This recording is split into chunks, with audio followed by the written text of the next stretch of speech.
আসসালামু আলাইকুম সুপ্রিয় দর্শক, আশা করি সবাই ভালো আছেন। দর্শক, জানিয়ে দিব আজকে এবং আগামীকালকের আবহাওয়া সম্পর্কে। আগামীকাল 8 ফেব্রুয়ারি 2026 রবিবার সারা দেশের আবহাওয়া প্রধানত শুষ্ক এবং রৌদ্রোজ্জ্বল থাকার সম্ভাবনা রয়েছে।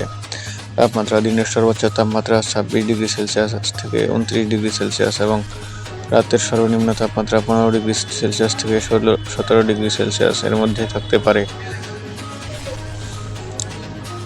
রাজধানী ঢাকায় তাপমাত্রা 26 ডিগ্রি থেকে 16 ডিগ্রি সেলসিয়াসের আশেপাশে থাকার সম্ভাবনা রয়েছে।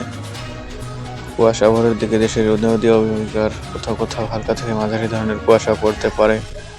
বৃষ্টির কোনো সম্ভাবনা নেই। আকাশ মূলত পরিষ্কার থাকবে।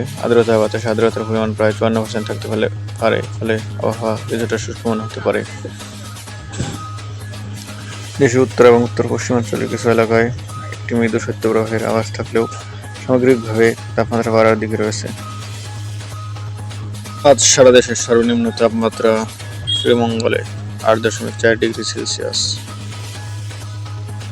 দর্শক, ভিডিওতে লাইক, কমেন্ট, শেয়ার করুন আর আবহাওয়ার আপডেট পেতে চ্যানেলটি সাবস্ক্রাইব করে পাশেই থাকুন। ধন্যবাদ।